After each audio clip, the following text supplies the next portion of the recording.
Broadcasting live from the crumbling necropolis on the shard of Grixis on the plain of Alara, this is Tap Tap Concede. Hi everyone, I'm Cameron. I'm Ben. And Beej? Beej? Hi. Hi, Beej is here this week. How's it going, buddy? It's good. This feels like we're on that, what is that one football, The Replacements with like Keanu Reeves. All the Magic boys are actually over. Well, I mean, we're Magic boys, but like they're over in GP Vegas while we're just we're here. Yeah. Which one of you is Keanu Reeves in this story? Am I the Keanu Reeves one? I don't know. Like, I feel like you would be the one who would just be like, you know, you show up with your deck and it's like, all right, Beej, I attack you with this. And you're like, in response, high tide. And then 10 minutes later, it's just me like floating through the shadow zone. And I don't know how to... Like, Alex, a deck you lent me is really neat. Yeah, I don't know how to relate it to Magic at all, but I just want to be the ex-football but is playing football player, like the Brit guy who's like smoking all the time and has like massive debt. That's me. Just world weary. Yeah. Flat cap and Yeah, you're not the fresh Gideon, you're the Gideon that's seen some shit. Yeah. But welcome to Tap Tap Concede, guys. Yeah. As always, Tap Tap Concede is brought to you by you, the viewers, over at patreon.com, and by our very kind sponsors over at cardkingdom.com. Card Kingdom is a website and brick and mortar store. They are from Seattle. They have two stores now. There's Cafe Mox and there's Card Kingdom. So if you're in the Seattle-like area, vicinity, please drop in on them. They're great. And if you're not, and you want to buy Magic stuff or other board gaming stuff, which they also sell, visit their online store at www.cardkingdom.com. They're really good. They're really good.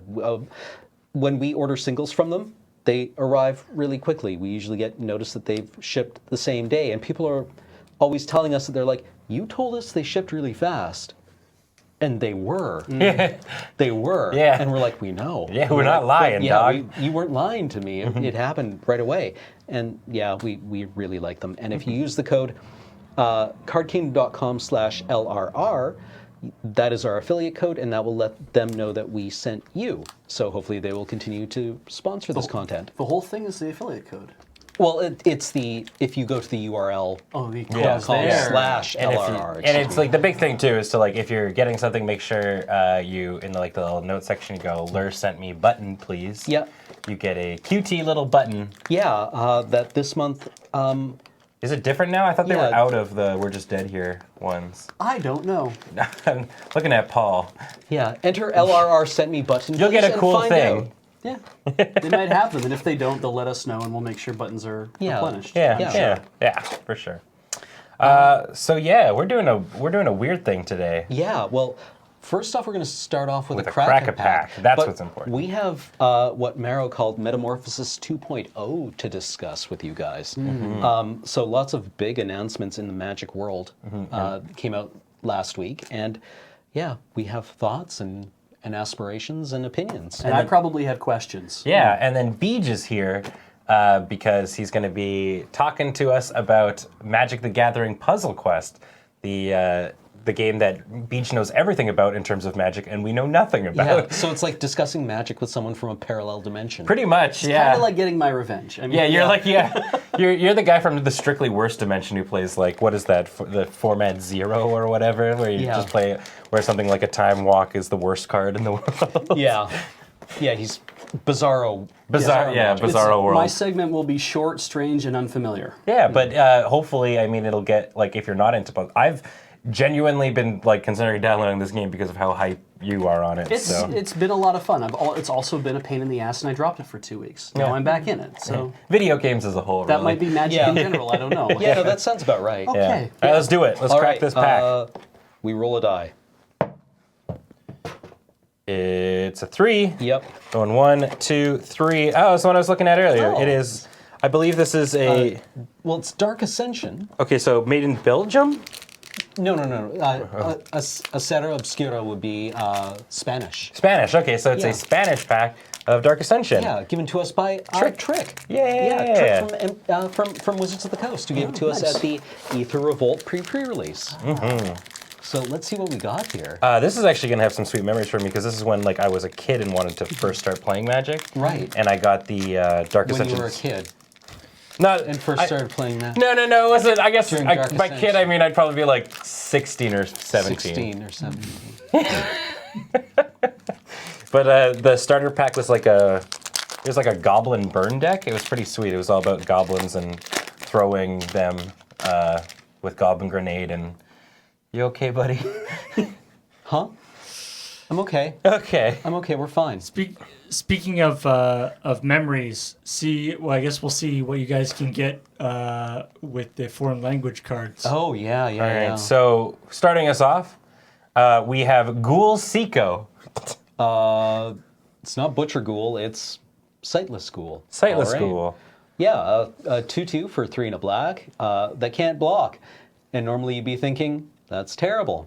And you would be right. However, this has one additional word of rules text on it, which is Undying, which means when it dies, it returns to the battlefield with a +1/+1 counter if it does not already have a +1/+1 counter on it. Mm-hmm. So you get a 2/2 body and then a 3/3 body for 4 mana. Which ain't bad. Yeah, it's just the not blocking thing is Yeah, pretty big. I'd really want this guy to be able to block for 4 Yeah. mana. Like a 2/2 on turn 4 is not really what you want to be doing in an aggressive deck. Yeah. I mean, it could be maybe better if it was not Unleash. What is it? It's the hasty and then exile thing. Unearth. Thank you. Yeah.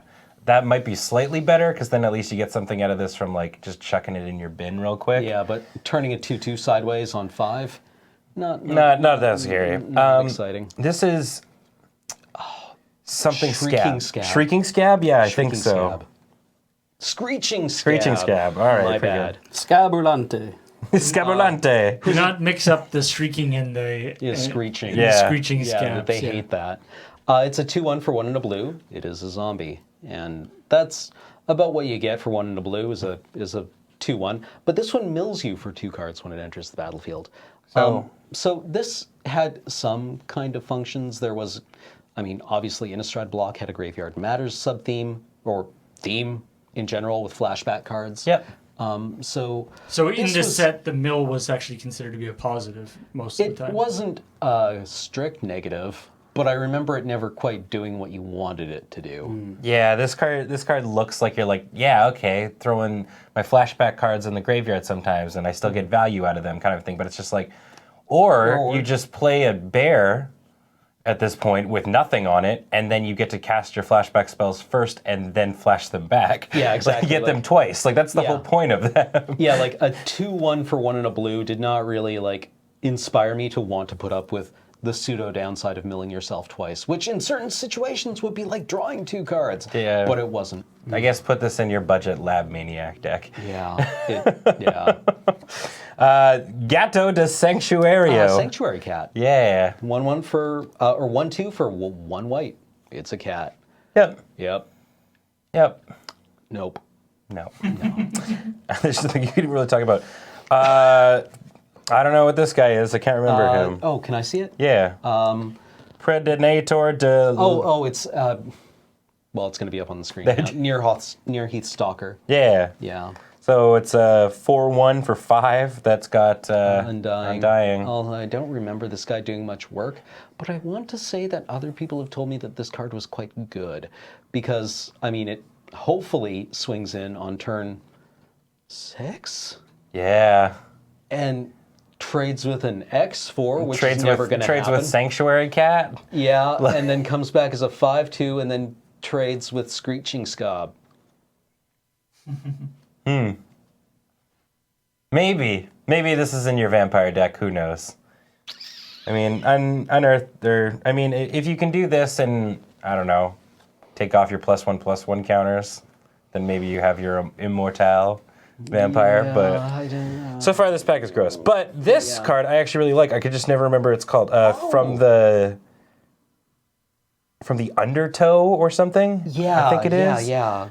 This is the zombie making Reap thing. the Seagraph. Right, okay, yeah. There was one that made 2, which I think is the one that you may have been thinking of. Maybe, or I'm thinking of that new blue 6-drop Yeah. for like instants and sorceries. But Yeah. But Reap the Seagraph was 2 and a black for a sorcery where you put a 2/2 black zombie creature token onto the battlefield. It, that's all right. But it has flashback for 4 and a blue, so you get 2/2 zombies off of this. And I remember this being not bad, actually. Yeah. Yeah. Something Griffin. Silverclaw Griffin? Silverclaw Griffin? Yes. Nice. It is a 3/2 Griffin with flying and first strike for 3 white. This was a big ask. Yep. I remember when this got played against me, I had nothing but X3 flyers. And when I played it, my opponents had nothing but X4 flyers. Oh, okay. Yeah. It's weird that way. Yeah. Man, because on paper, this card's actually all right. Yeah. Like, I would probably pick this in a draft, but I guess if there's some big butts in the air, I guess Giant Spider was totally in this draft format, wasn't it? I think it was. So, I want to say it was. well, actually, we've got something coming up, so don't even worry about it. We got a Spirit. Niblets. Niblets of the Mist. Niblets of the Mist. 2 and a white for a 2/1 Spirit. It has flying. When Niblets of the Mist enters the battlefield, you may tap target creature. So it has like the pseudo haste effect, That's pretty cool. where it can like tap down a blocker and hopefully the rest of your team can swing in. I really like the art on this card. Kind of seems like it's living in the fountain. Yeah. Fountain Ghost. Okay, so this thing won't beat it. However, spoilers, Mr. Frodo. Kessig Recluse. 2 black. Reach and Death Touch. Exactly what it says on the box. Yep. This, when you absolutely positively have to throw something under a large bus, Kessig Recluse is your man. Or your spider. Yeah, I mean, and this is, this card goes into your spider tribal. There's a lot of spiders that don't make the cut. This isn't one of them. Yeah. I mean, I think I preferred this card when it was 1 and a green, 1/2 Reach Death Touch. Yeah, for, the Deadly Recluse. Deadly Recluse, Yeah. Yeah, the extra power and toughness don't really help you much. Yeah. It's like, what is it? Gitrog monster is like a 6/5 with Death Touch, but it's just like, you're 6/5. Like, yeah, or like Grave Titan. Yeah, right? It's just like, It's why? It's like, you're extra dead. I guess so. Yeah. You know, maybe it blocks merit. No. No, I mean, you stop Kozilek? I guess. Yeah. Like, Urban Geist? I don't know. This is. I forget its name now. Geisterlante. Shriekgeist. Shriekgeist. 1 and a blue for a 1/1 flying spirit. Whenever Shriekgeist deals combat damage to a player, the player puts the top 2 cards of his or her library into his or her graveyard. You'll remember me saying like Screeching Scob didn't have a whole lot of like utility with its mill effect. This didn't really do much either, except this felt way worse when you milled off an opponent's like Geist Flame. Yeah. Or Fires of Undeath, right? Any kind of burn spell with flashback. It was just like, oh, well, at least I did 1 damage to you. Yeah, like it's a tough call. I mean, sometimes I'll take in a draft format, maybe a 1/1 flyer for 2 isn't horrible. Because I mean, it was Innistrad time, so there was definitely equipment that you could toss on it if you really wanted to hit with things, but I don't know. If I'm getting a 1/1 Spirit in Innistrad, I think I want it to be a token that's been made with Lingering Souls. Yeah, Lingering Souls. There we go. This one's got a long name. Lanciosa de Palu Lontana. Oh, this is a Boneflinger? Farbog Boneflinger. Yeah, there you go. Yeah, 4 and a black for a 2/2 zombie. When Farbog Boneflinger enters the battlefield, target creature gets -2/-2 until end of turn. That's a good card. Yeah, so I take that. This was kind of like a downgrade from Skin Render from Scars of Mirrodin, which was a 3/3 for, I want to say 3 black. Yes. Yeah. And it put 3 -1/-1 counters on something when it entered the battlefield. So that was just like way better than this. But as it turns out, this card was also still kind of just totally functional. 2 black. Yeah, 2 black, so actually cheaper. Yeah. So this guy was 1 more mana, And for 1 less. 1 less power and toughness, and a smaller effect. Yeah, but Like Skin Render was bonkers. Yeah, I mean that card's a staple now for a lot of things too. We've got Collar of Avacyn or Amulet of Avacyn. Yeah, Avacyn's Collar. Yeah, okay. For 1 generic mana, you get an equipment that gives a creature +1/+0 and vigilance. Whenever equipped creature dies, if it was a human, put a 1/1 white spirit creature token with flying onto the battlefield. So this can, like, you put it onto a human, You swing in, it has vigilance, it doesn't need to tap, so it can still block. It dies, you get a spirit that you can attach this to. Yeah. Yeah, I mean, this thing seems like it could be really sweet if you're doing some sort of like human aristocrat strategy. Yeah. Could I be mean, you kinda got a fun. little extra value off of things. It wasn't bad in a human stack, I seem to remember. Yeah. You really don't want to be the human. Yeah. That they're like, hey, wear this. Yeah. Like, it's not I'll quite... get a cool flying guy when you die. Yeah, I mean, it's Sorry, basically what? turning all your shit into a Doom Traveler Yeah. kind of a thing. Yeah. Pyre Wild Wolf, I think? That does sound correct. 2 and a red for a 1/1 wolf. When Pyrewild Wolf attacks, Pyre Heart, yeah. each creature you control can't be blocked this turn except by 2 or more creatures. Right, this gives your entire team menace when it swings. Yeah, I like and this. it has Undying. Yeah, I like this card. He went Yeah. instantly into my Wolf Werewolf EDH deck. Yeah, I remember this needing an answer very quickly. Yeah, it's one of those cards where like you're sitting at a kind of stalled out board state, feeling reasonably good about yourself, and they drop this, and you're like, oh. I have 1 turn to deal with this thing before it's Yeah. a problem.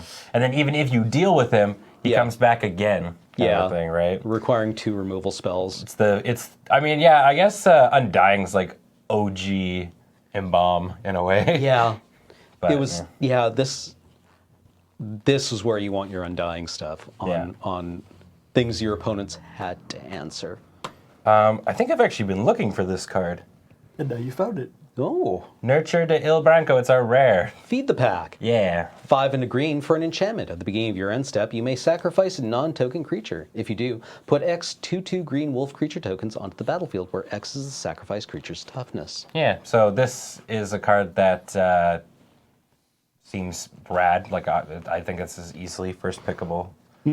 I mean, the mana cost is kind of insane, but I mean, if you think about it, you're sacrificing let's say, like, what do we got in the rest of this pack? Like, I think the thing with the biggest butt. Oh Like, my might god! it be Like, the nothing has a Recluse? button here. Yeah, it's the Recluse. Which you don't really want to sacrifice. But say you've been doing like a thing all game where you are like, maybe you're in green-blue, and you've got a lot of like the scobs, like the 2/4s and the 1/3s. Yeah, yeah. That were holding down the board reasonably well to be beginning of game, but are now just kind of like dead cards that can't really rumble with what your opponent has been resolving. Yeah, I mean, this is a nice feel to like, or even if someone's gonna blow up or kill one of your major big creatures, you're like, how about instead you do get to blow him up, but he turns into a bunch of wolves. Yeah.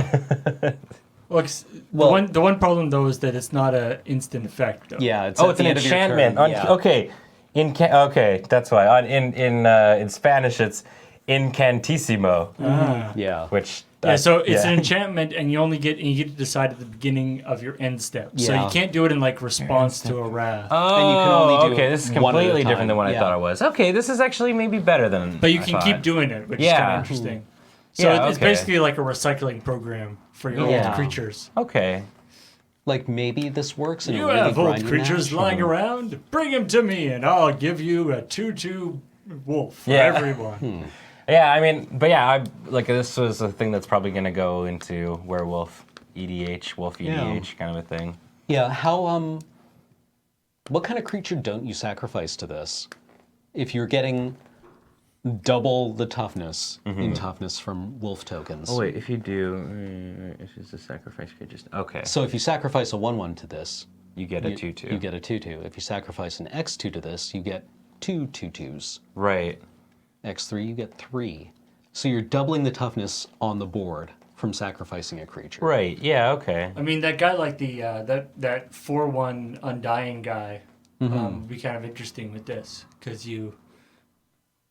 he's 1 toughness, which is not so good for this card. Yeah. But on the other hand, he does come back after you sacrifice him, which Yeah. is kind of nice. Wonder, couldn't you stack something like this with something like Unearth? And like get that extra value out of your Unearthed shit? Like, couldn't you? Possibly, you could put the trigger on before, kind of thing. So you get your last bit of Unearth from the dude, and then be like, okay, and it's gonna get exiled anyway, so I sack it and make a wolf. Yeah. Yeah. It's kind of neat.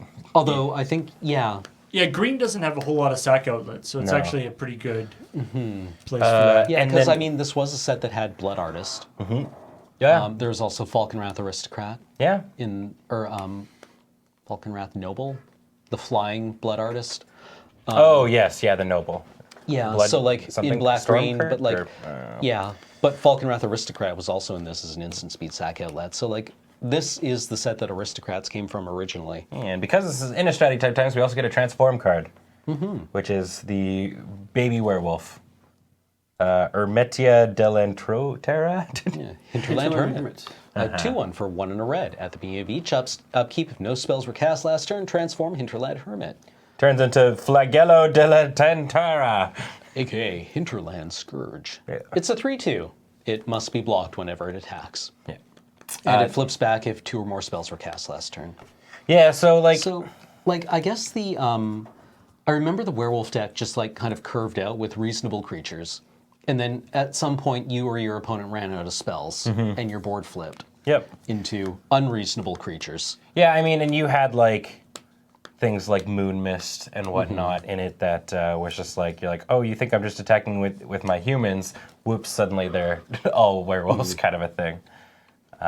So, yeah, and then, I mean, in general, werewolves specifically is like a tough EDH format to play because it's just like there's so many... if you're up against so many opponents, a lot of spells are going to be getting flung around and all that kind of jazz. That being said, it's still kind of fun. And that's why I add things like a wolf subtype to it as well. Because then you can play things like Master of the Hunt and whatnot and do all kinds of fun shenanigans. And Well, there are a few of... Most of the werewolf things also affect wolves. Too, yeah, right? yeah, like there's a bunch of them, like the Mayor, Immerwolf. Immerwolf buffs wolves as well as werewolves. Yeah, so you kind of want to put them together, kind of a thing. But then when you're playing things like Adaptive Automaton or Metallic Mimic and whatnot, you kind of got to pick your... What do you think you're going to be playing more? Are you going to be playing more werewolves? I mean, sometimes it's... And some of the werewolves, too, start as just like humans and don't get like that initial werewolf thing. I can't remember, but yeah, it's a super weird subtype, but it actually brings us into one of the things that we're going to talk about today, the From the Vault, because the next From the Vault is going to be Transform. Yeah, which is kind of interesting. Super weird. Yeah, so not only flip cards like the werewolves, but maybe like the Planeswalker. Yeah, like Garrick. Garrick. Wildspeaker? The black green Garrick that flipped from Innistrad, but also the Planeswalker flip cards from Magic Origins. Oh yeah, I guess transform cards from Kamigawa, the flip cards. Isn't there? What was that? That one artifact, the knife. Oh yeah. That turns into like a giant ass demon. Yeah, I can't remember. Yeah, but, Garrick Relentless. And then Garrick Felakers. Yeah. What are some other transform like? I mean, like the ones that I anticipate are like obviously werewolf like a staple werewolf, like Huntsmaster of the Fells. Yeah, Huntmaster of the Fells. Yeah, like he's a modern staple, even legacy staple, I think. Yeah, I mean, it's an interesting thing because transform has been used in a lot of different ways. So yeah, like I didn't even think about the origin ones at all. Like I think something like literal actual baby Jace would be great. Yeah. For it, because again, I mean, I don't know what the purpose specifically for From the Vault is. Is it to just do reprints, or is so that it like brings the price down? No. Well, From the Vault is like a premium product that is supposed to like have appeal to collectors and people who want like choice cards for very specific purposes. Like there are people who hunt out from the vaults for use in like tricked out EDH decks or legacy or vintage decks. Although there is a point of contention with the foiling process used for them that they're unlike other foiled cards. Yeah. But yeah, in certain circumstances there will be cards printed in them that do have the effect of lowering the price a little bit, like foil Jace the Mind Sculptors came down a little bit with FTV 20. Right, okay. The print runs are never big enough to really make a huge dent in it. Yeah, it would be like expecting Judge foils to bring down the price of things. Right. But mainly it's just a way of Wizards, or a way Wizards has, I think, of like highlighting cards they think are cool. Yeah, like Transform is a very interesting one for them to pick. Mainly because the Transform mechanic is not that old, I guess, right? And I mean, I don't necessarily think that like they need to be old, but like things like the ones that they've been doing are like Angels and Wraths and all that kind of jazz. Things that aren't like you could probably go pick up a pack of Innistrad quite easily, thing, right? Whereas like it might be a little bit tougher for you to go, pick up like what was Damnation originally like printed in? That would have been like Planar Chaos. Yeah, so it's like these sets that are like way more difficult to get your hands on, and the Magic like history ones, so like the ones that had like Umezawa's Jete and like Dark Depths and stuff. These cards that are difficult to maybe get.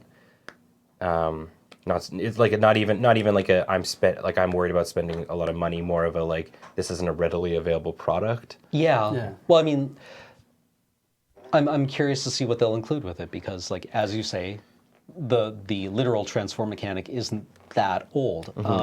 But I think there has been a precedent for like older cards using similar mechanics that they may want to highlight with this set. Like maybe the Kamigawa flip cards? Yes. Yeah, like the upside down kind of the ones, yeah. like Stab Whisker and stuff. That would be really cool. Yeah.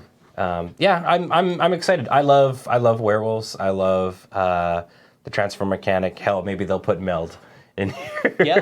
Who knows? Yeah, that's Take quite two easy. cards. Yeah, that would take up 2 card slots. But Well, I mean, you would want Bruna and Gisela. Yeah, right? yeah. That would be like the want- iconic meld. How pissed would you just be if it was like what was it, Graft Rats? Yeah. Just like the meh one. Yeah. Do you have, like? I guess just because I want to include you. Yeah. Is there like a transform sort of thing in Meld. there and Meld in there? Transform and Meld is both in like basically any mechanic that you have in Paper Magic is in PQ. Translated some way into PQ. They That's found awesome. a way to make it work. Right, so And, like one of my favorite cards, which I can never remember the name of, but it's a green and it's a Hermit. I can't remember Hermit of the something. But Hermit of the Natternals? No, it's not other Hermit. But his thing, he starts as a 1/1, and if your opponent does not play a card, actually, if nobody plays a card on a turn, which is fairly easy to do when you're getting mana off the board, right? No, it was something else. It was definitely a green one. It was just a single guy on the thing who's kind of like leaning forward, like kind of deal. Wasn't that the guy that we were just talking about? Maybe, but I know that when you flip him, he's a werewolf, right? Yeah.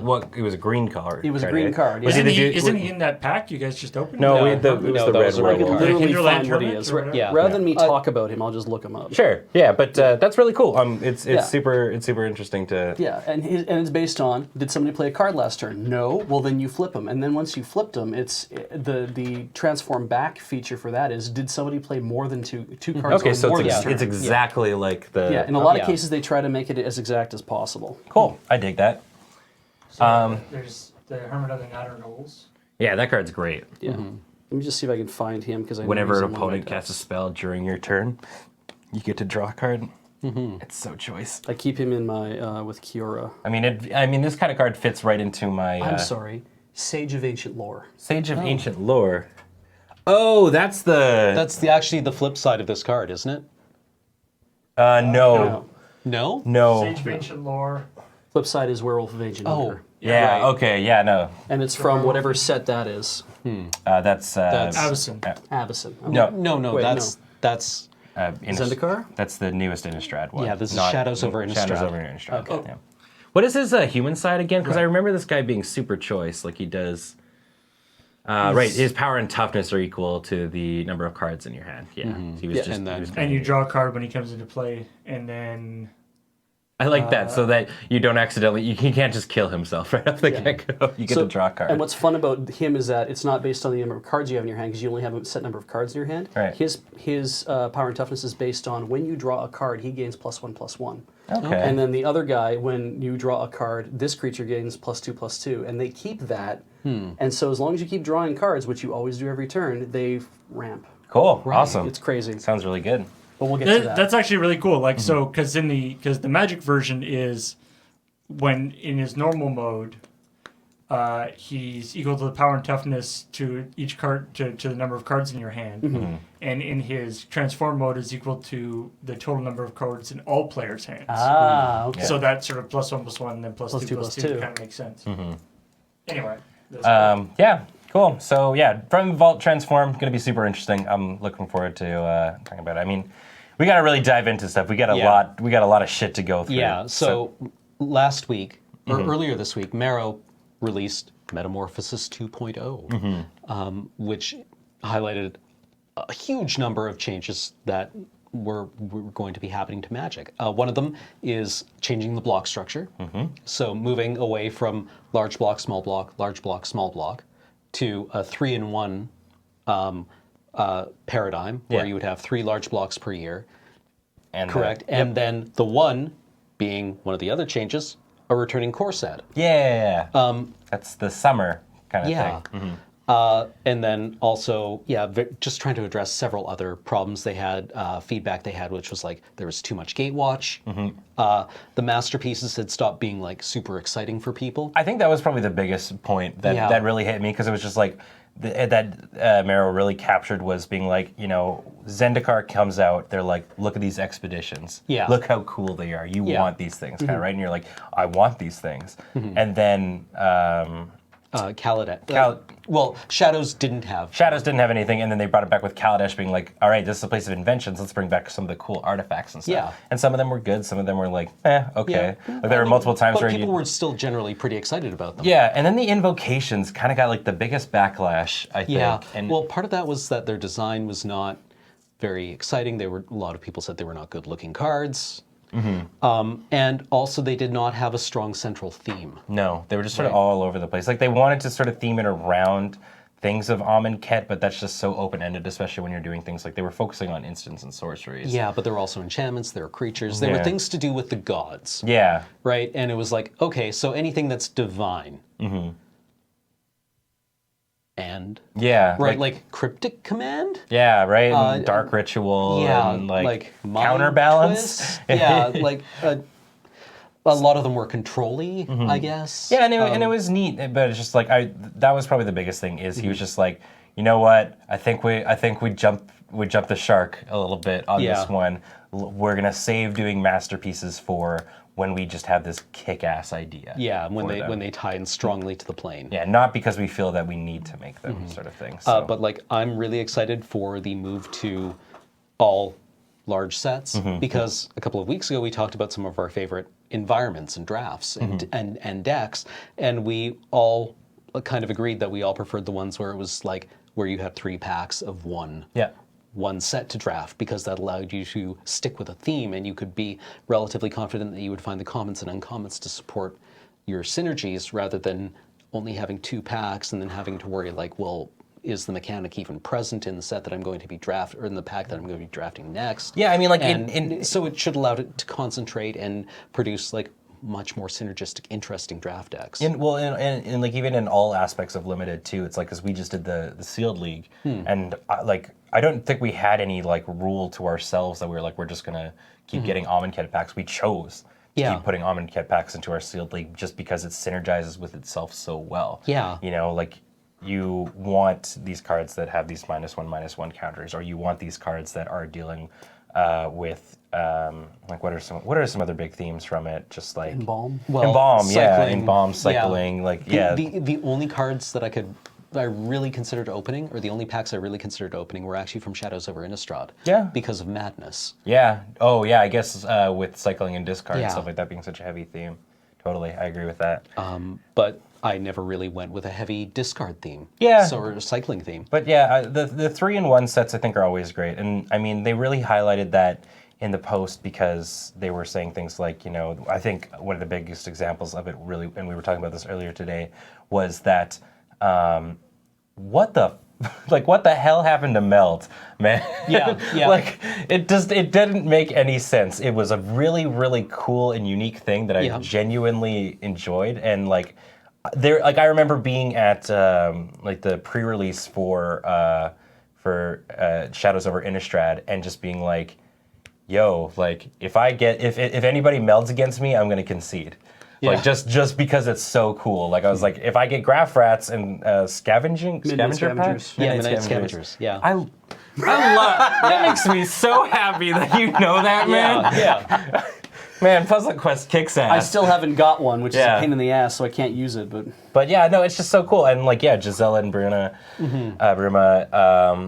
and Henweir Garrison and Henweir. Yeah, that was one of the coolest ones. The thing that turned into a giant walking Eldrazi town. Yeah. Like, it was so cool. And then they just sort of didn't. That was it. Right? Well, like they had said, like, people were like skeptical of whether this was going to be an interesting mechanic, so we thought we'd test the waters and just making 3 of these sets of cards, and it turns out people like them, and then we didn't. Yeah, so we actually had no place. Like, they got a positive reception, so maybe when we come back to Innistrad, if there's another Emrakul invasion happening, I guess we'll get a chance to make more meld. Like the only place I could see meld maybe working is if we go back to like Ravnica and it becomes like a Simic mechanic. Yeah, that would be kind of interesting, actually. Yeah, that's like the only other place I could really see it happening. Yeah, like I think they could flavor it differently. Yeah, like the meld mechanic doesn't necessarily need to be like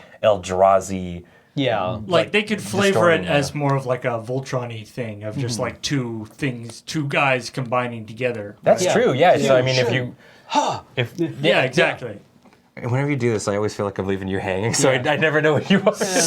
It feels though like if they only really had that ready, it's like maybe there wasn't enough in the pipeline where they were like, we want to test the waters with this, and then if it's actually going to be successful, but we don't know, and then all of a sudden it's like, oh, there's actually good reception to this. Yeah, what else do we have in the pipeline that we can combine together? There's not really anything, or it'll get out of control, or. And it's like 6 cards is not that like for a somewhat experimental mechanic. 6 cards is not that bad. But it's the fact that the mechanic necessitates having both cards. Yeah. And two specific cards. Two specific cards. So not only was it there's only a few cards that did it, but you almost never saw it actually played, especially in a draft type format. And 4 of those 6 cards were in the rare slot. Right. Yeah. Right. So it's a tough one. Yeah, and then the same thing can be said for Kaladesh versus Aether Revolt, where. I mean, this is to a way lesser extent, but Aether Revolt didn't really have that much in energy matters. Yeah. Like, they just sort of stopped. And, like, I was sure they were going to print some sort of card that was, like, that dealt with opponents' energy reserves and stuff like that, because I'm one of those people that is not a huge fan of counters and stuff on a player that you can't do anything about. Things like experience counters and stuff like that, I'm just like, man, this sucks. Like, if you've ever played a commander game against the Golgari experience commander. Yeah, Marin, yeah. Yeah, it gets out of control, man. Yeah. So, but yeah, no, and then they just sort of didn't. Like, there were some cards, I think, in Aether Revolt that had energy matters, but... Yeah, it didn't really feel like it. And I don't think they had fully explored, like, the configurational space for that mechanic either. Yeah, like, Aether Revolt... Like, I enjoyed Kaladesh because it was kind of just like, there were definitely things going on. It was a big fight against Tezzeret, and you got to meet some cool people, specifically Yahenni. They were kick-ass. But yeah, and it just sort of, I don't know, like, it felt very weird to me. Like, it was a very artifact-heavy set, which was a lot of fun. But then I think this was where the beginning of the problems of Standard kind of came in, with things like Smuggler's Copter and Aetherworks Marvel and stuff like that. Like, it was kind of tough. But anyways, artifact sets kind of have that reputation though of being like a little overpowered. Yeah. So this does mean that as long as this is the new world order, that you'll never be combining draft sets together. All drafts will be one homogenous. Yeah, one set, which I'm super stoked on. Yeah. And then I think the other big thing to talk about of that is the return of core sets. Yeah. Which is they have officially said that this is going to be the thing where this is their way of being like, hey, new players. Yeah. This is a really good thing to get into. The on-ramp for new players. Yeah. With the sunsetting of the core sets 2 years ago, new players did not have a good way to become introduced to the game because it felt like, the story was always moving along, but these were like the advanced sets or the expert level sets where you had a certain level you had to have a certain level of enfranchisement to really like dive into, and there was no just kind of like generic magic to play. Yeah. Like, I mean, it's tough to compare things to Origins because Origins definitely felt like they were just like, we're going to put everything into this kind of core set sort of thing. I had such a good time with that set. Yeah, I liked Origins. Like the elf archetype was super fun to play because they brought things like the green-black shaman that just like don't... Yeah, and then there's that other one that was like the 4/3 menace thing that like killed something that didn't have even power and toughness. Yeah, like those were super cool elves, and then also had the Thopters. Yeah, red blue. Yeah, and then you had like the baby versions of the planeswalkers and stuff, and cards that sort of dealt with like their histories and whatnot, and it was super cool. So. I think like a lot of people, one of the bigger worries that I've seen people talking about online is being like, because they've established that this is going to be a on-ramp for new players, core sets are not going to have anything valuable in them. And I don't think that's going to be true.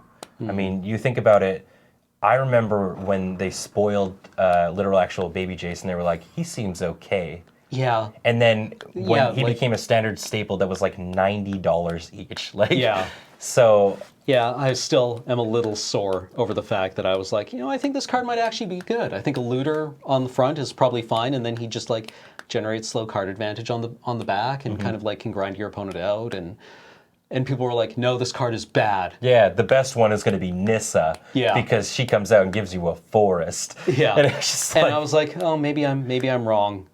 It started out like being a $5 card.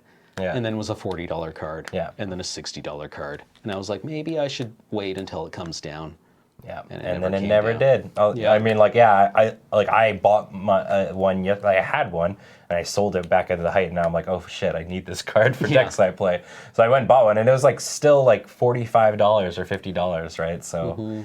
It's that's why I'm glad I play singleton formats now. I need to learn to believe in my ability to evaluate cards. Yeah, I mean that's it. I mean, like that's one of my favorite. I think one of my favorite cards recently that became a powerful card that people 100% underestimated is the homunculus, the reading homunculus or whatever. The one in a blue. Yeah. Who, like, you can tap for a colorless mana that you can spend on instants or sorceries, and if you have 3 or more instants or sorceries on your upkeep, you transform them into a 3/4 with prowess that makes instants and sorceries cheaper. And I have this guy in my new Highlander deck, and a lot of the time I'm just playing him, and the next turn he's turning into a 3/4 with prowess. Yeah. And, like, he's great. He was I love that guy. Yeah, and he does work. He does so much work, and like. In the standard format where I was talking about like that Fevered Visions like burn kind of style deck, he was your budget version for Jace. Right. He like he was not this beautiful thing. Curious Homunculus. I love this guy. And he was but like he wasn't gonna do like obviously anything similar to Jace, but he was a decent replacement in that slot, like because he makes spells cheaper. He's also harder to remove with a 4-butt. Yeah. And especially too, if you just, there were multiple times where people were going to be like, I -4 this guy. And I'm like, cool. I shock you in the face. He pumps up from prowess, and now he's even going to hit you harder. So, I just love it when little cards like this or like any card kind of just flies under the radar and then becomes just like a little ringer. Yeah. Yeah.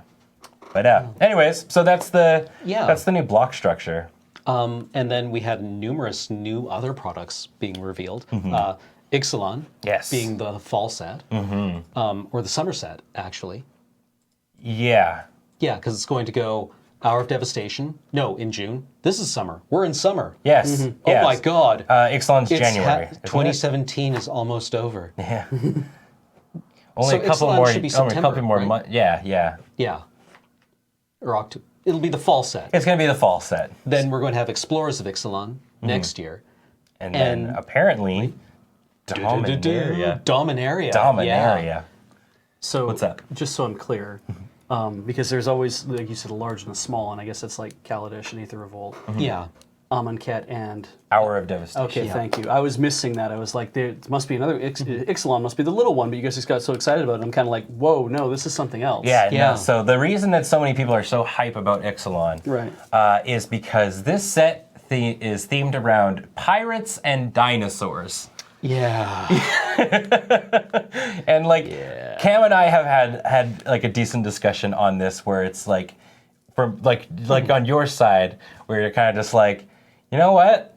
I'm kind of over the lulls to random pirates, robot, dinosaur, ninja cool thing, right? Like all right, okay, you're getting your bacon ninja set. Yeah, you know, like and I'm like well, yeah, it's like, you, a complete fool. I'm really looking forward to this thing that makes me happy and feel nice. And like, me, a sophisticated intellectual, hissing. Yeah, right? like, but you it just, utter and I'm how can you like things that you like?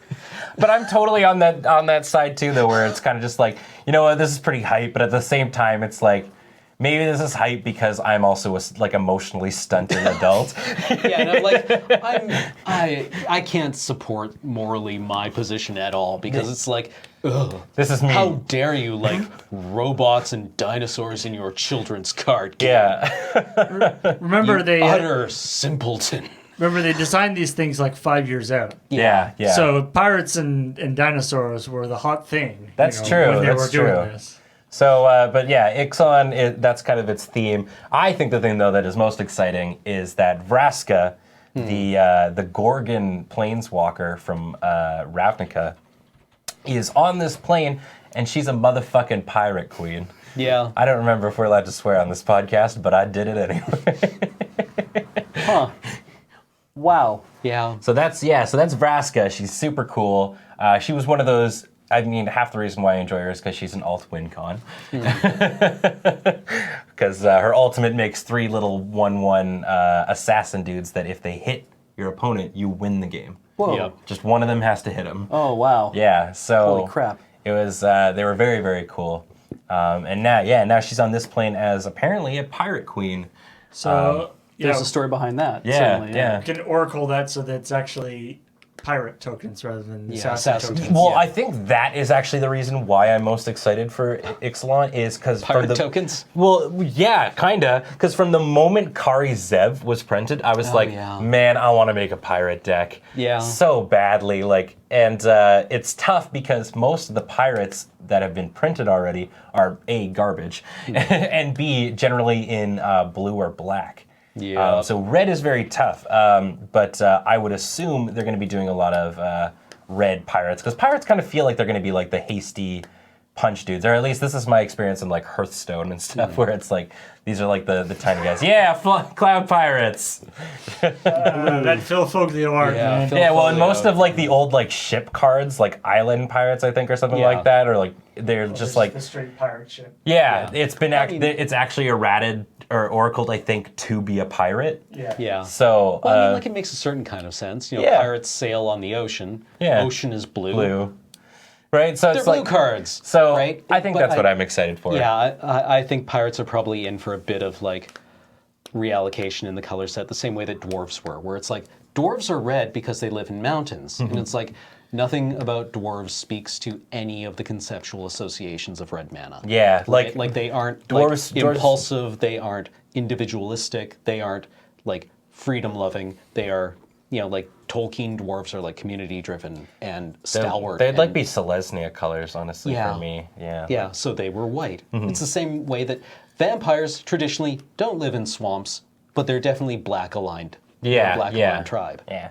And then they made them red because blood is red. Yeah.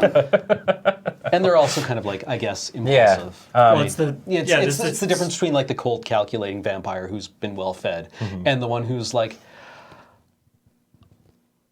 I'm gonna have to kill you right now. Yeah, I mean that. Right now. It's the red vampires are the vampires from the scene that's in every Blade movie. Yeah. Where they're having the rave. Yeah. Yeah. Oh, well, yeah. Zendikar vampires are my kind of vampires. I like the feral kind of like tribalistic versions. I've always hated vampires for like the aristocratic nonsense of them. Oh, I don't know. I always like that. I know, I really like the idea of parasitic aristocrats that are actually like inhuman monsters that you have to like drive a stake through to finally murder.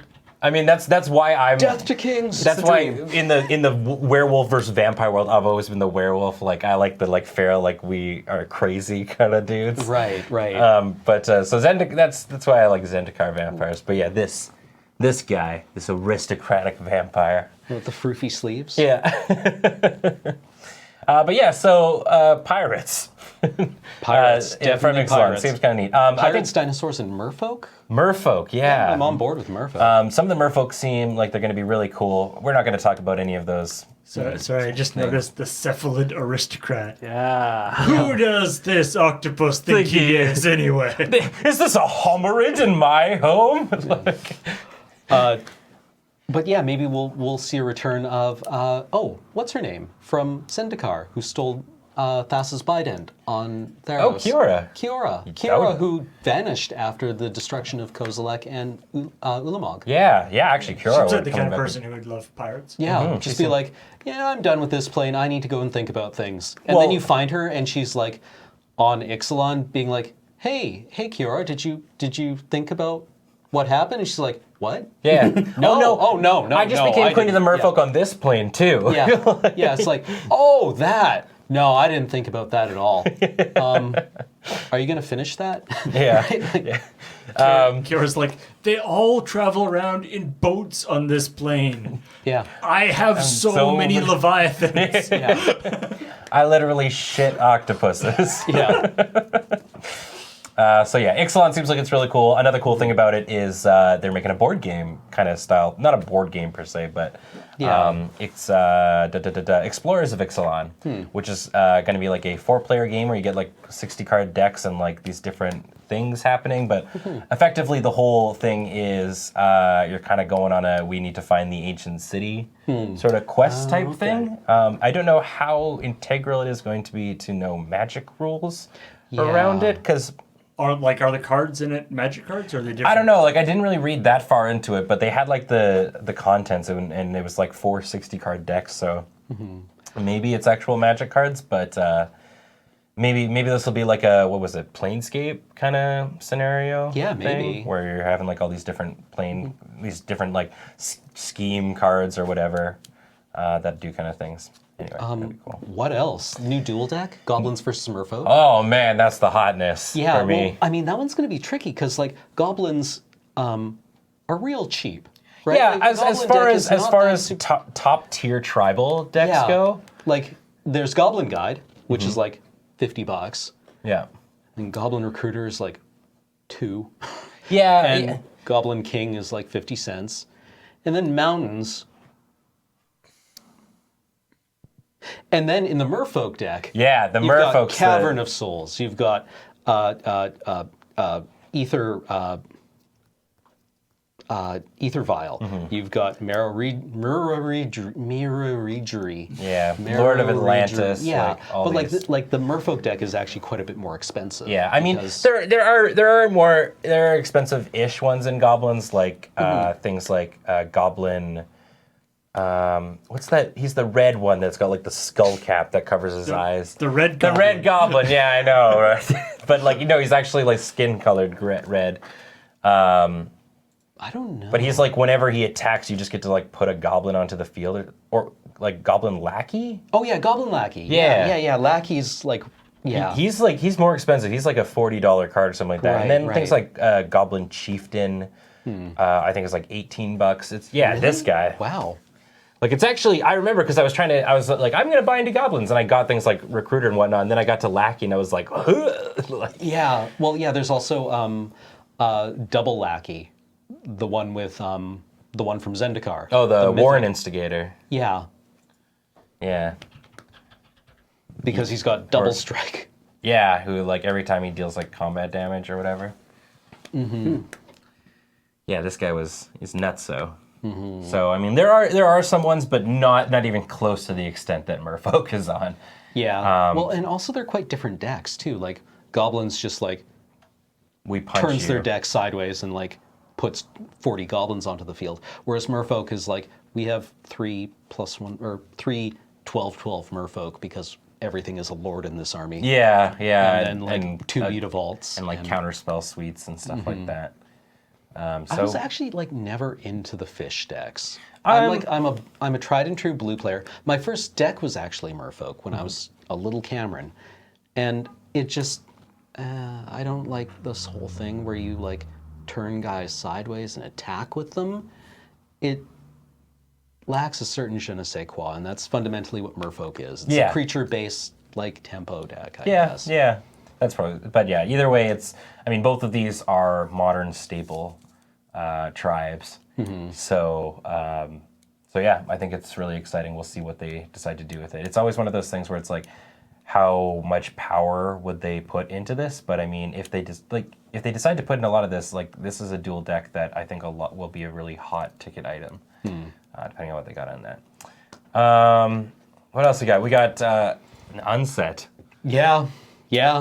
People are going to love that. Unstable. Yeah. Finally got his next unset. I never got to play. I never played either of them. I never drafted either of them, but they never were exciting for me. Do you know what these are? They're joke decks. They're the joke. Well, yeah, they're the joke set. Yeah, that's just like shit, like ridiculous stuff, like Jackass or like cards that like they're Little Girl. Yeah, the one that I always remember is that one thing that has like the name that wraps around all the card. That's like we field tested and found out that players like it when this has when cards have longer names. Golem. Yeah. Like, and it's just like, okay, cool. Like, yeah, it's like, oh, it's a joke. Yeah.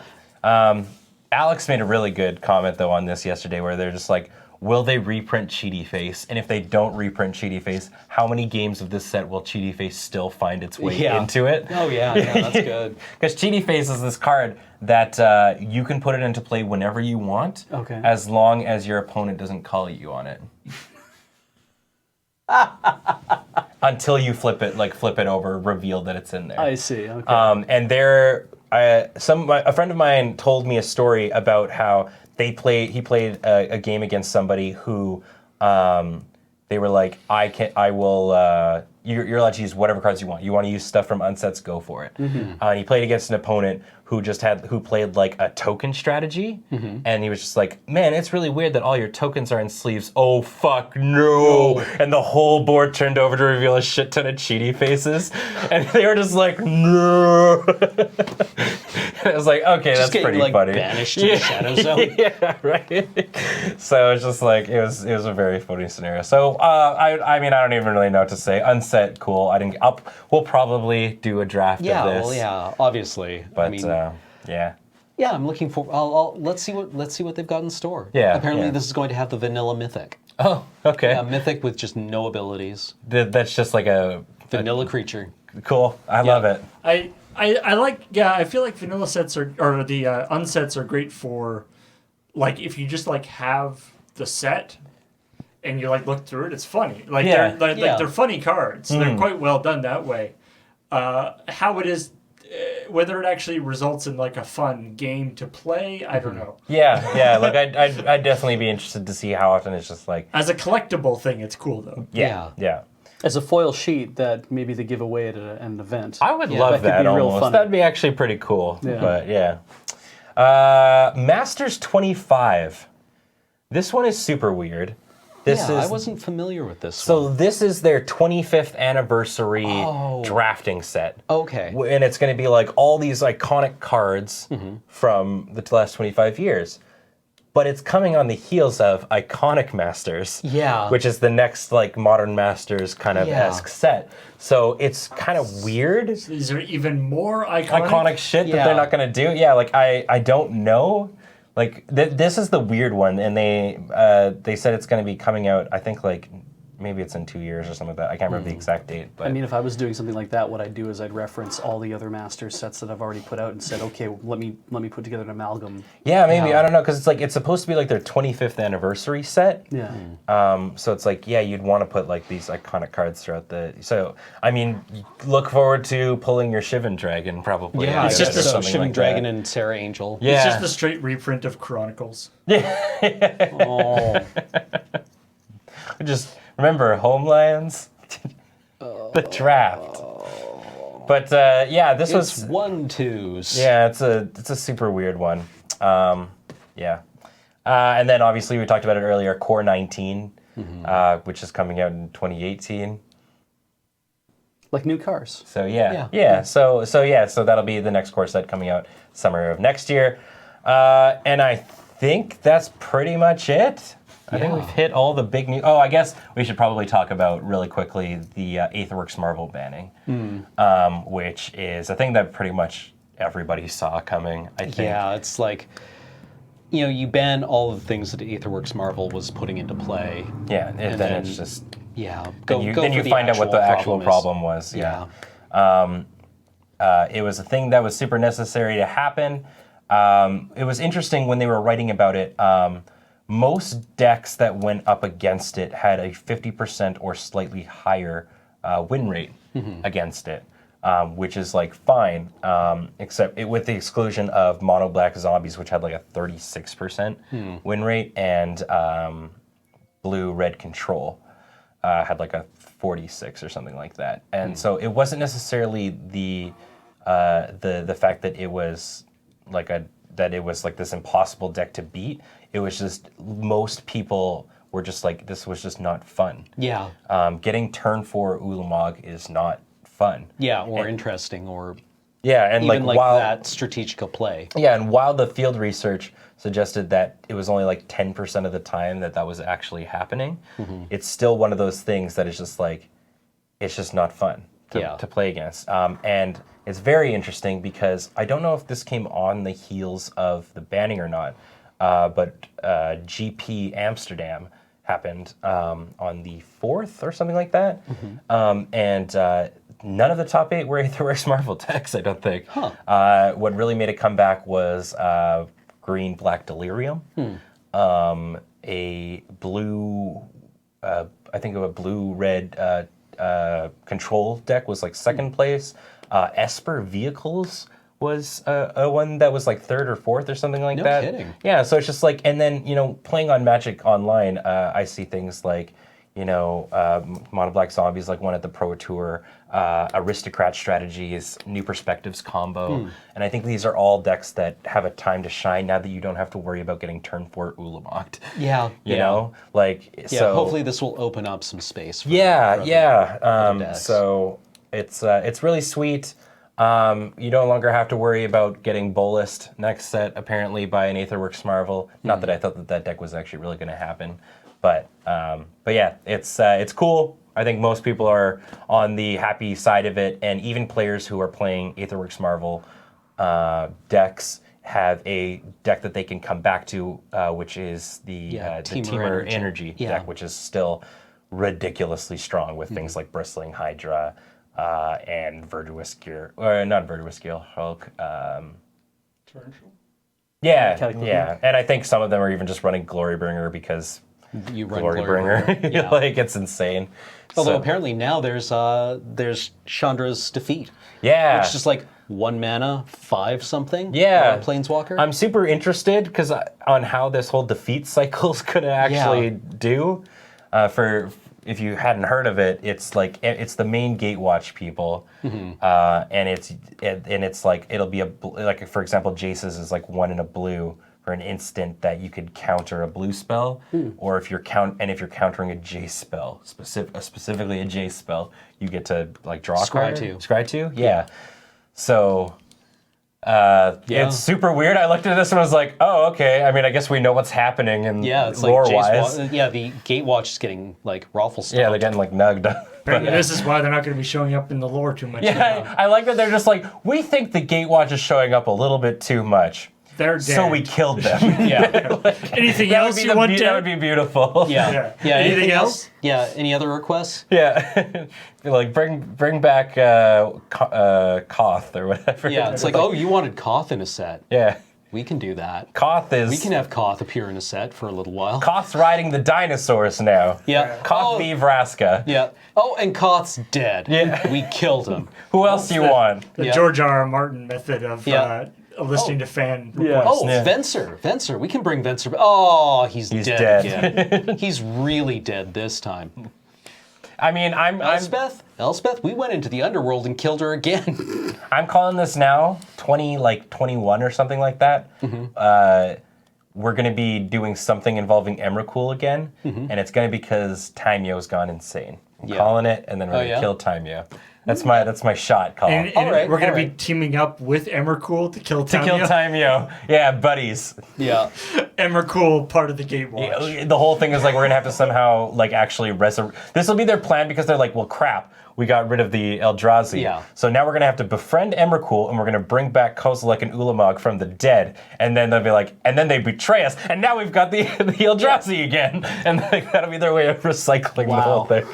I still really... I wish Emrakul had been around for a bit longer, like we had gotten a little bit of breathing room, because I really would have wanted to write that Twitter bot that did Emrakul gives 1-star Yelp reviews to various planes. Oh, yeah. Which is like, Chandalar, it was kind of not very good, not very distinct, and didn't have a whole lot that kept me there.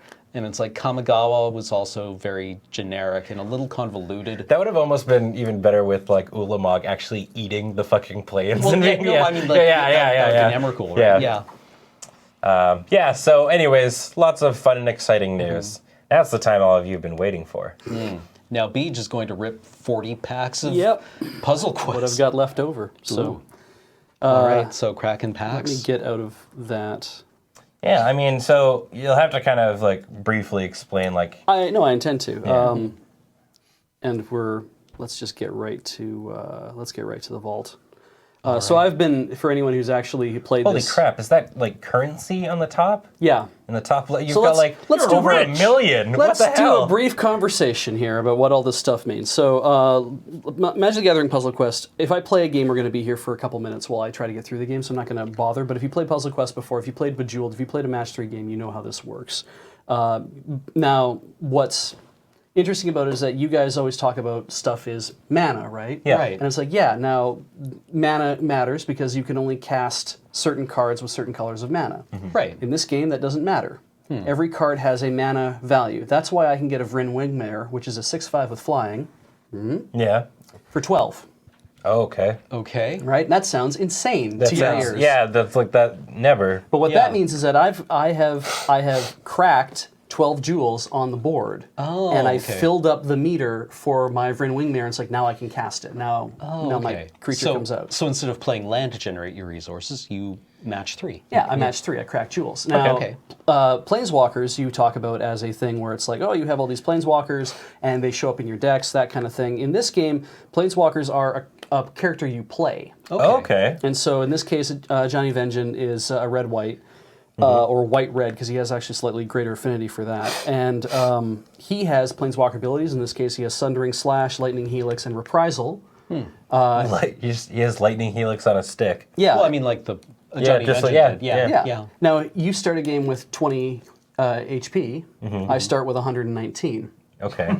That sounds insane. You want to fight? But it's because he's a level 60. Right. I have levels for my Planeswalkers because you start off with a Planeswalker, they start at a certain level, they start at a certain HP, and in fact, I can show you, for example, I haven't done much with Sorin Grim Nemesis. Level 1, he starts with 17. People haven't done much with Sorin Grim Nemesis. Yeah. Anyway. But as you level them up, like Tezzeret the Schemer, he's level 12 and he only has 35 hit points. And it's like, oh, well, that doesn't seem to be going well. But you can also see that he has 2 of those abilities have white squares next to them, and one of them has a lock. Yeah. Right. Because as you level up, you're unlocking unlocking your abilities. the abilities. And then as you level them up even further, you can see that there's a little partial yellow circle on the right-hand side. These are all level 1 abilities. As you level up, you gain HP. You gain affinity with mana, which is down below, and you also unlock the levels of the things you can do. So down below, you see that Ajani has a +3 with white. That means every time I match 3 white, I get 3 plus 3, I get 6. Oh, okay. So now all of a sudden, I've win there for 12 is, as long as I can match white twice, you get this. I throw that thing on the board. Wow, okay. Yeah. And all the 6/5 flyer for 2. Yeah, in basically 2 turns. Right. I would play that in a heartbeat. Right. So the game is built around, they start this thing with story, where you're saying play Origins. I know I'm going to have like no power left here. Play Origins, and I have played 100% through all of up to like chapter 2. There's a few more. There's chapter 3, and there's like in part 2, chapter 3, whatever. But there's also training segments. They used to have like dedicated Zendikar segment. They had a dedicated Innistrad segment. They don't have that anymore because Innistrad's older, and they haven't built them for Kaladesh or for Amonkhet because I don't think it's important. Instead, they make you go through training for Innistrad, for Kaladesh, and for Amonkhet to learn what the mechanic is. Okay. And that's how I learned what Embalm is, and that's how I learned what cycling is, and I'm still not good with the Amonkhet stuff. And are you playing against other people and stuff? Yes. Okay. Except you don't play in real time. You build a deck, which is, again, I'll show you the things here. When you build your decks, they just introduced this new mechanic where I have like a beginner deck. It says I have 9 out of 10. It means this deck is not active because I actually don't have Serene Steward. I do not own this card yet. So you have to get cards, and then once you've unlocked the right cards for your deck, it's like you've unlocked the beginner deck, but you always can build at least one custom deck. My custom deck favorite is Suppression Bonds, which is first creature your opponent controls is disabled. And then I like to go right into destroy the target disabled creature with Swift Reckoning. I keep a lot of spells on hand, like Exquisite Firecraft, which does 6 damage to creature or planeswalker. I need one of those. And then also, let's see here, also Avacyn's Judgment. And you see I'm playing from a whole bunch of different sets. Yep. They've introduced new events that are like you can only play from certain sets, but they have other events where it's like you can play anything from anything. So it's kind of like playing Legacy, I guess, in a way. And then I have Gideon's Phalanx, so I can summon 4 2/2 Knights with Vigilance. And anything you have Vigilance on the board auto blocks. Yeah. Which means that I'll put stuff on the board, and if there's somebody I'm fighting and I have something with Vigilance, it's like, well, then they hit that thing first. Right. Unless they have flying or unless they're unblockable or, you know how the rules work. Yeah, They're yeah. very similar. So I got to get cards. And It's brilliant that they have figured out like puzzle quest equivalents of everything. Yeah, no, it's really cool. Like it's genuinely making me be like, maybe I should try this out. yeah. So I get free boosters. And every 8 hours, I get a pack of 3 Now, cards. that is a feature that really Yeah. they should Yeah. bring into Yes, Right? please. Bring back the player point system. So my free boosters, I come back regularly for free cards. It says every 8 hours I can claim. I've been holding on to this one since this morning because I wanted to crack a pack live on stream, or live on the podcast rather. There's a bit Whoa, of look at that noise inch. Okay. Yeah. So I got a Whirler Rogue, which I think I already have. I got Ondu Champion, Okay. and I got Winged Shepherd. That is so confusing. That was 3 different sets. Yep. All in one Just pack, right? That was what, like Origins, Zendikar, Amonkhet? Yeah. Yeah. So that's because that's like every card they've released goes into the basic boosters, and there is like a percentage, I think, of chances of getting mythics or whatnot. I've cracked mythics from there because I haven't paid a single dime to play this game. That's impressive considering the amount of currency you I have. am very, very cheap. And actually part of that too, if we look at my profile, you do a thing called color mastery, where the more you play cards, eventually you get to a point where you master a card if you've played a card enough. So this is all platinum level. I basically have played all of the colors enough that I have ascended to platinum level in all 5 colors. Jesus. Which means that when I play events, so here comes some events. When I play events, I qualify for higher level, like I didn't play Training Grounds today, so I didn't bother. But if you join an event, it'll say, oh, you qualify platinum tier, you get better stuff. Okay. And so if I keep playing this... Monsieur Beej, please come this way. way. Yeah, so the rich get richer in Puzzle Quest. Exactly. Apparently. And so as I play, if I win matches, then I am basically, okay, so many you win in a row, I'm going to win up to like that many of, like I can win all the currency that's in the game. Trial of Zeal is set up so that you can also win boosters or booster packs. There actually was an event that just finished where if you made it all the way through, it was like Fateful Showdown or something. If you make it and do everything you have to do, do all the missions per fight, and you beat everybody, then you just get a guaranteed Amonkhet rare. Cool.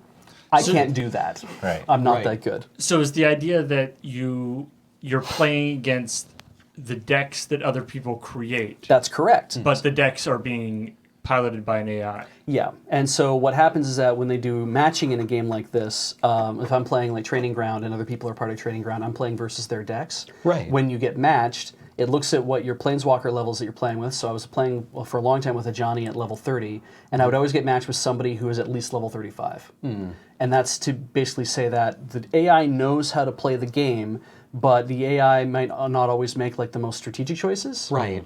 So, and in some cases, if you play like the story modes that I was talking about, earlier parts of the story mode, the AI does not know how to match 4 gems or 5 gems at once. Right.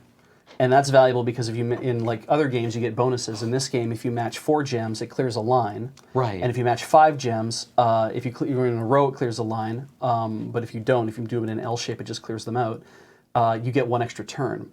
So imagine just being able to be like, I draw mana, I put it down. Oh yeah, I get to have another turn actually, guys. Thanks very much for that. Right. So it seems like it's similar to like Magic duels, where it's kind of sticking within like standard and like new sets, right? Like I don't imagine you're opening like old sets or anything like that. yeah, I mean, they keep trying to push things forward. I have lots of stuff left in Innistrad. Like I have 6 packs of Innistrad that I have to open still. I have 6 open a packs couple of, more. I yeah, like okay, I let's like do this. the opening of Let's it. open. This looks like a really well-made app, though. Like I'm really digging how like fluid it seems to be. They're building stuff on top of, I think, all the other puzzle quests. So there's been that, and it's undergone a few extra changes. So we have Inspiring Captain, which in this case he has blocking. So he can do that. It's not vigilance, but he can block.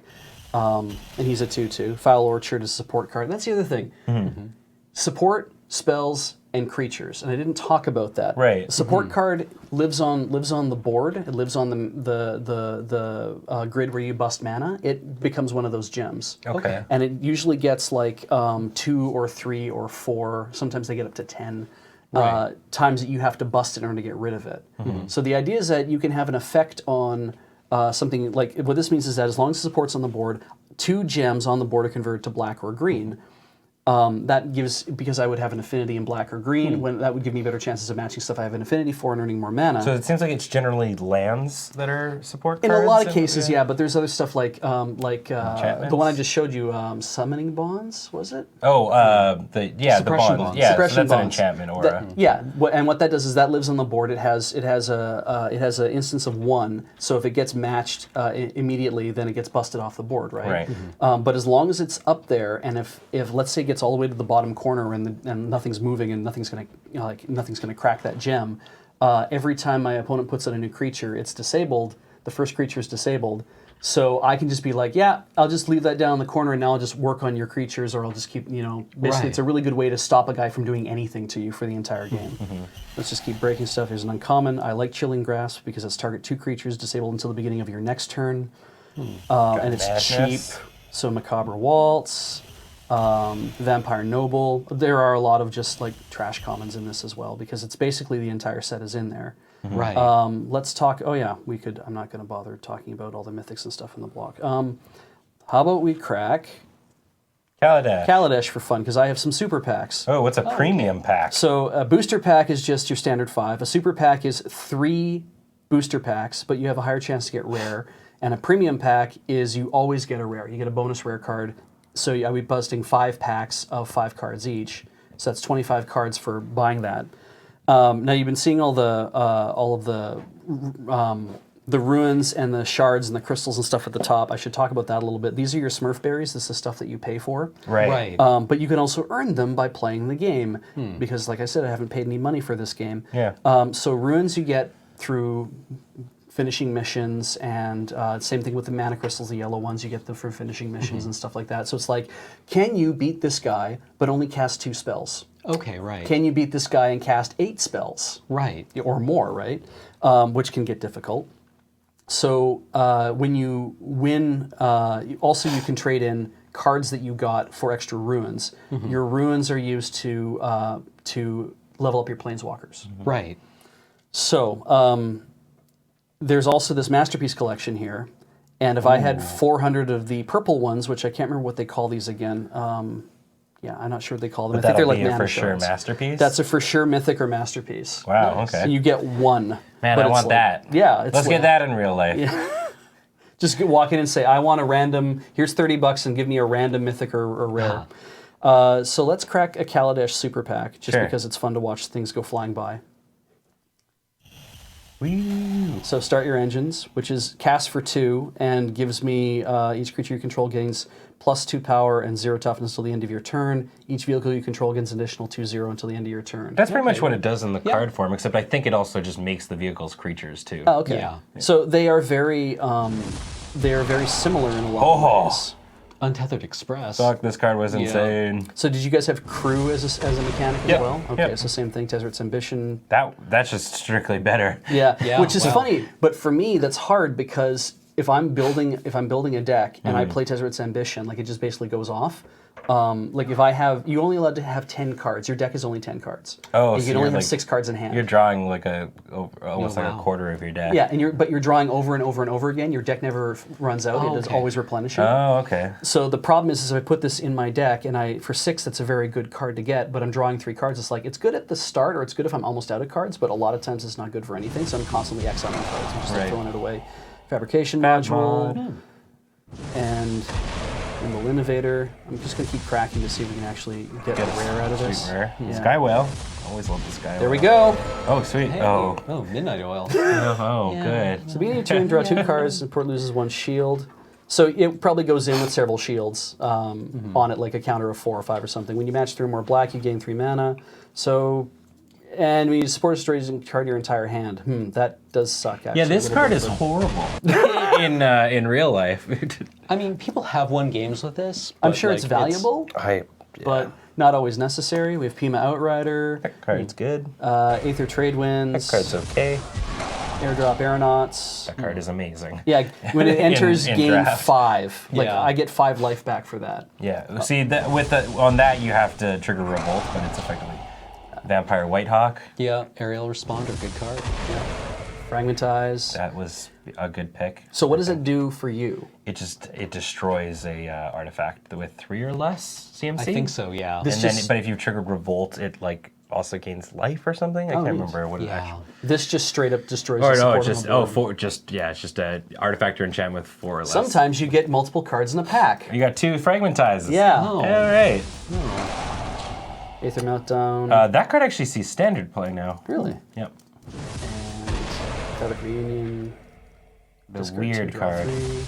It's unusual art I found, and you can go through it and say, "Here's everything that I got." Cool. Yeah, Untethered. Yeah, it's of kind of that. funny seeing this because like that's a bomb pack in draft. Like, I'm sorry, was there a aerial responder and an Untethered Express in the Yeah, it's same like, what damn do? pack? Yeah. It's always Untethered It's Express. funny to me by the because way. it's like I don't want to be a dick about this, but I watch you guys playing MtGo, and then I look at what I'm doing, and I'm like, my game looks so much better. Yeah. Oh, MtGo is off. It's so Yeah, this it's is so awful. pretty. Yeah, no, this compared looks Yeah. amazing. Ooh. Like, We should wrap up. We should We've wrap got up. 10 minutes before our next show has to start. Oh, all right. We've been going for a while. Well, thank you guys so much for being here, and thanks, Beej, for cracking packs. It was fun. I mean, hopefully this gets more people into it. I know I'm going to get into it too. Yeah. But once again, this show is brought to you by you, our fine supporters over on patreon.com/loadingreadyrun. Your generous contributions make this all possible. And by the good people at cardkingdom.com. Cardkingdom.com, they have their own motto, and I don't know it. But please consider supporting That would be them. amazing if that was the model. They're just Yeah. so incredibly meta. Yeah. We field tested this motto. Yeah. Yes. But yeah, until next week. I've been Ben. And I've been Cameron. And I might not ever come back. If you have any more questions or anything about the Magic Quest? Puzzle Quest, put them in the comments to this video. Oh, yeah, absolutely. And I mean- maybe we'll get Beej back for another episode. I mean, hey, like maybe it could be really fun to do an episode where we get like 2 people who are new to the game coming on and talking about their experience, and you as like the Puzzle Quest aficionado. Talk about how that can affect it and stuff. Like combo synergy is important in this as well. So if you guys already know how to build decks, this is just Well, like good. I only have You 10 can play- cards to choose from. I was going to be like, can you play Storm? And I was like, but you don't have any old packs. But if combo synergy is a thing, then maybe we'll make Baby Storm happen. Maybe. Anyway. But thank you guys very much for being here. And until next time, make some tight plays. Or don't.